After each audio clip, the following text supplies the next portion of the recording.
الحمد لله الذي نور قلوب العالمين بمجرد الذكر في كل وقت وحين.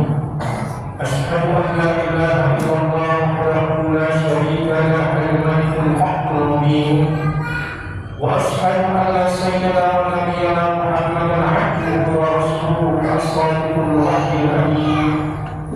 اللهم صل وسلم وبارك وأنعم على سيدنا محمد منطق الشرفاء الأنبياء والمرسلين وعلى آله وأصحابه أجمعين. أما بعد فيا عباد الله، أوصيكم ونفسي بتقوى الله. اتقوا الله في سر والعلن، واجتنبوا الفواحش ما ظهر منها وما بطن، واعلموا أن اليوم عمل ولا حساب، وغدا حساب ولا عمل. فاستعدوا قبل أن تنفذوا إلى ربكم، كما قال تعالى في القرآن الكريم وهو أصدق القائلين: يا أيها الذين آمنوا اتقوا الله ولتنظر نفس ما قدمت لغد واتقوا الله إن الله خبير بما تعملون. صدق الله العظيم. Setelah memuji Allah dan bersalawat kepada baginda Rasulullah sallallahu alaihi wasallam, khatib mengajar pribadi dan Allah pada hadirin yang hadir pada hari ini, marilah sama-sama kita tingkatkan ketakwaan kita kepada Allah Subhanahu wa taala dengan sunnah bertakwa, dengan cara mengerjakan apa yang Allah perintahkan dan menjauhkan dari segala yang dilarang oleh Allah Subhanahu wa taala. Karena sesungguhnya takwa ini adalah sebaik-baik bekal untuk hidup di dunia dan sebaik-baik bekal untuk pulang kepada Allah Subhanahu wa taala, sebagaimana yang Allah pesankan di dalam Al-Qur'an: "Wa tazawwadu fa inna khairaz zadi taqwa."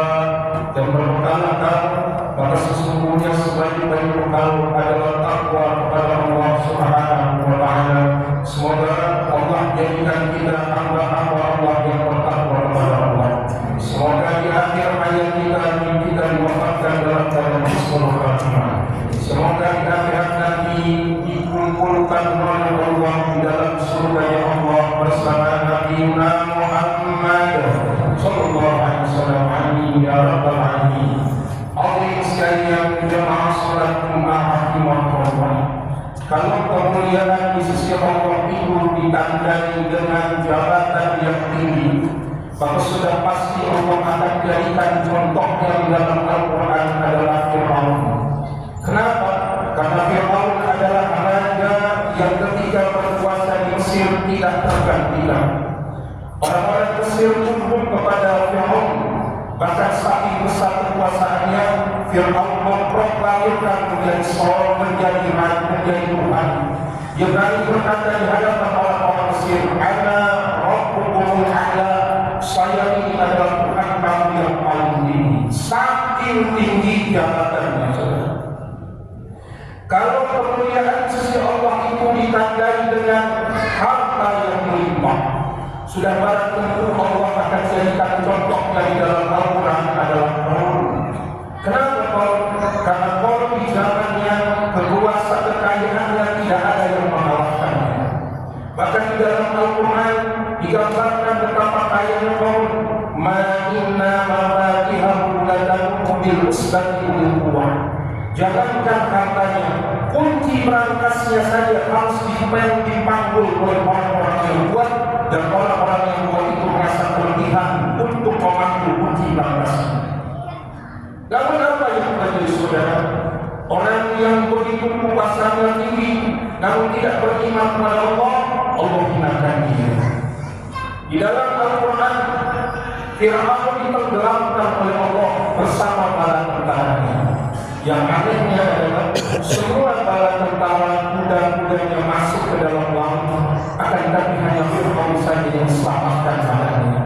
Di dalam Al-Quran Allah katakan, "Al-yawma nunajjika bibadanika litakuna khalfaqa ayat."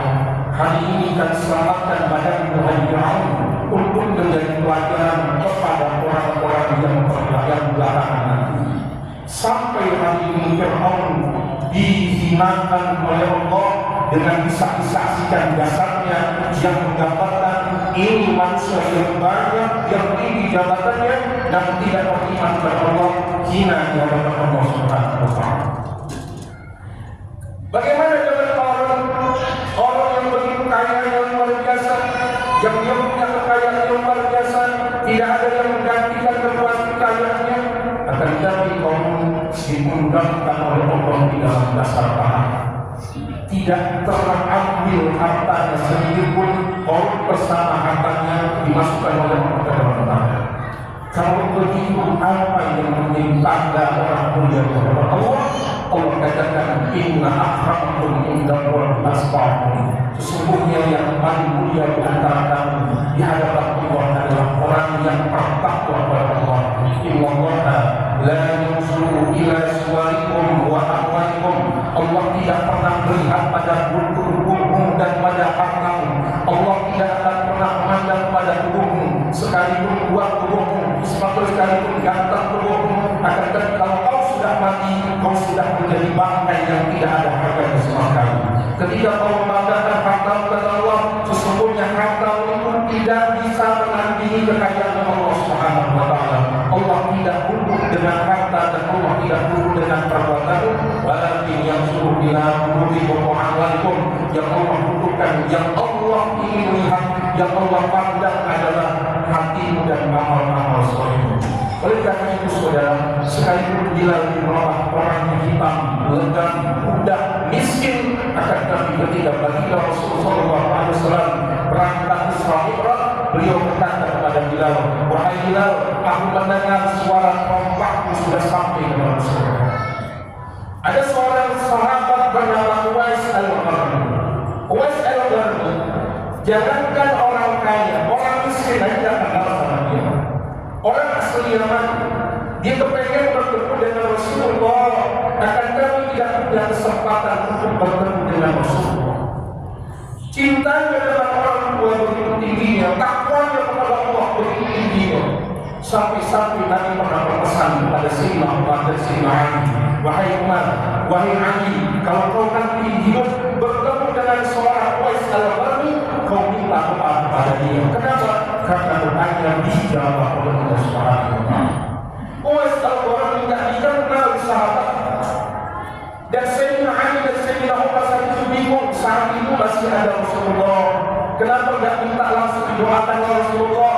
Sampai Rasulullah bilang, kalau kau bertemu dengan Uwais al-Qarni, minta ampun, minta tolong kepada dia untuk didoakan. Kenapa? Karena dia manusia tidak terkenal di dunia, namun terkenal di para mata Allah Subhanahu wa Ta'ala. Saudara sekalian, karena itu yang menjadi dasar orang dimuliakan oleh Allah adalah bertakwa kepada Allah.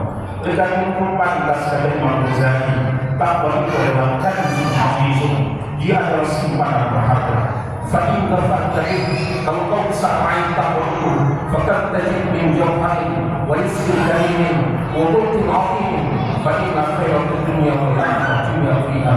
Al-Imam Al-Ghazali mengatakan, takwa itu adalah simpanan berharga.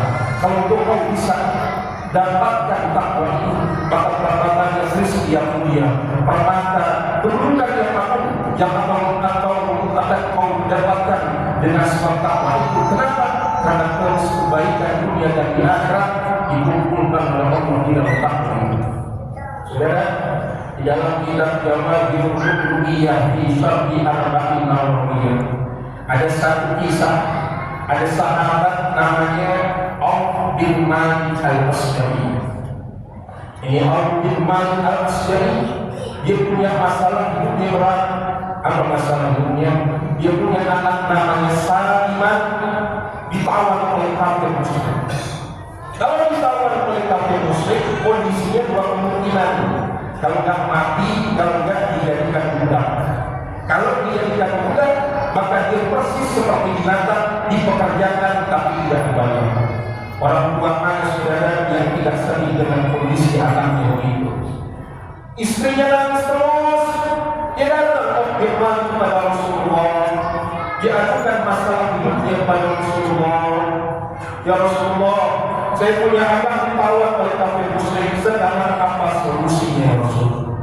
Rasul kasih solusi, ittaqillah wasbir. Bertakwalah kepada Allah dan sabarlah kamu.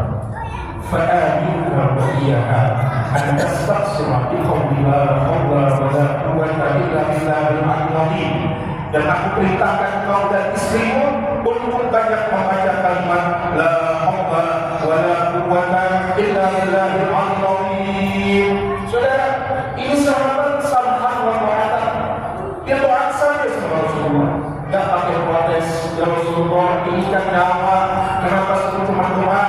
Ya Rasulullah, kok suruh sabar? Sampai kapan sabarnya? Tunggu anak saya mati? Enggak, sudah. Diikuti Rasul. Dia takwa, dia sholat malam, dia ibadah kepada Allah, dijauhi larangan Allah. Ada terjadi anaknya yang bernama Salimah ini tidak perlu dijemput saudara. Dia pulang dengan sendirinya, dan bukan hanya pulang dengan sendirinya, dia bawa kambing sebanyak 4.000 ekor di kafir pinggir saudara. Dia pulang dan pakai jemput, dia bawa rezeki, dia bawa rezeki yang begitu banyak. 4.000 milik orang kafir itu kambing dibawa oleh dia, digiring oleh dia. Orang tua dia bingung, bagaimana kok bisa terjadi begini? Agar dia yang melawan saya, melupakan saya, sehingga saya ketika digiring ini kambing, dia tidak melihat saya. Ini yang disebut oleh Allah, wa man yattaqillaha yaj'al lahu makhraja wa yarzuqhu min haitsu la yahtasib. Siapa yang bertakwa kepada Allah, Allah akan berikan jalan keluar dari masalah yang sedang dihadapi, dan Allah akan berikan rezeki yang dirasa-rasakan. Karena itu saudara, sebagai penutup khotbah saya, orang sekarang kalau lagi punya masalah terkadang dikasih tahu orang, bikin status WhatsApp biar orang paling tahu masalah hidupnya dia. Orang sekarang kalau punya masalah ekonomi, buru-buru ke bank, buru-buru ke pinjol. Orang sekarang kebanyakan kalau punya masalah begitu-begitu. Kenapa dia tidak datang kepada Allah? Dia telah sejahtera di malam hari. Dia bertobat kepada Allah. Dia minta ampun kepada Allah. Astagfirullah, Rabbal Bariyah, Astagfirullah, Rabbal Bariyah. Dia kerjakan sholat subuh berjamaah, dia sholat sunat duha, dia baca Quran, dia bakti kepada orang tua, dia sedekah. Saudara, terus berdoa, jangan pernah putus asa dengan berdoa, karena semua yang mengatur adalah Allah Subhanahu wa Ta'ala.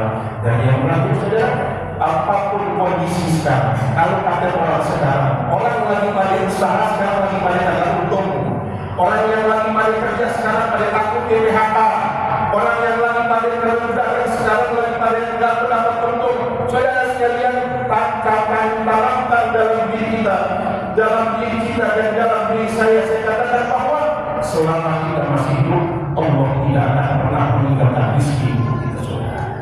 Dan yang paling penting adalah bagaimana kita bisa bersyukur dan bersabar dalam menghadapi kehidupan ini. Semoga Allah Subhanahu wa Ta'ala jadikan kita semua hamba-hamba Allah yang bersyukur dan bersabar kepada Allah. Semoga Allah keluarkan kita dari masalah hidup kita yang sedang sakit, semoga diangkat penyakitnya oleh Allah. Yang dalam keadaan kesulitan, semoga diangkat kesulitannya oleh Allah. Diberikan kekuatan iman Islam untuk beribadah kepada Allah, istiqomah dalam ibadah kepada Allah sampai wafat kepada Allah dalam keadaan husnul khatimah. Barakallahu fi wa lakum fil Qur'anil Karim wa nafa'ani wa iyyakum bima fihi minal ayati wa dzikril hakim. Fataqabbalallahu minna wa minkum tilawatahu innahu was-sami'ul 'alim. Aqulu qawli hadza astaghfirullah li wa lakum wa lisa'iril muslimina wal muslimat wal mu'minina fastaghfiruhu innahu huwal ghafurur rahim. Allahumma salli wa sallim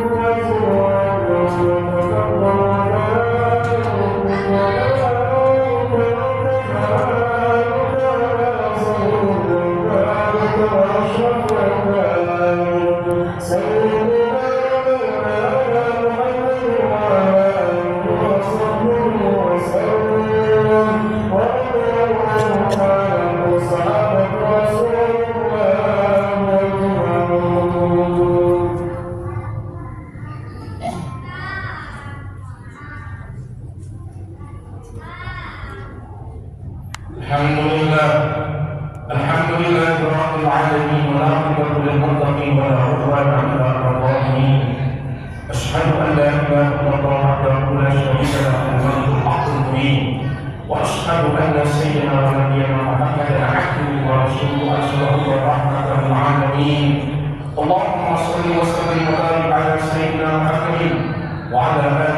وأصحابه أجمعين. أما بعد فيا عباد الله اتقوا الله وافعلوا الخيرات واجتنبوا عن السيئات إن الله وملائكته يصلون على النبي يا أيها الذين آمنوا صلوا عليه وسلموا تسليما. اللهم صل على محمد وعلى آل محمد كما صليت على إبراهيم وعلى آل إبراهيم وبارك على محمد وعلى آل محمد كما باركت على إبراهيم وعلى آل إبراهيم في العالمين إنك حميد مجيد.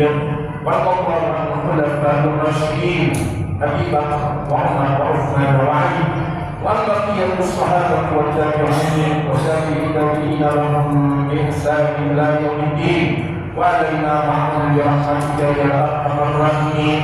اللهم اغفر للمسلمين والمسلمات والمؤمنين والمؤمنات الأحياء منهم والأموات إنك سميع قريب مجيب دعوة يا ولي الحاجة. اللهم اغفر أمة محمد، اللهم اصلح أمة محمد، اللهم استر أمة محمد، اللهم اجبر أمة محمد، اللهم ارحم أمة محمد رحمة عامة يا رب العالمين. اللهم أعز الإسلام والمسلمين، اللهم انصر إخواننا المسلمين في فلسطين، اللهم انصر المجاهدين في فلسطين، اللهم أهلك الكفرة من الإسرائيلية، اللهم فرق جمعهم، اللهم بارك شملهم، اللهم سدد كلمتهم وزلزل أقدامهم وسلم عليهم كلبا من كلابك يا قهار يا منتقم. ربنا آتنا في الدنيا حسنة وفي الآخرة حسنة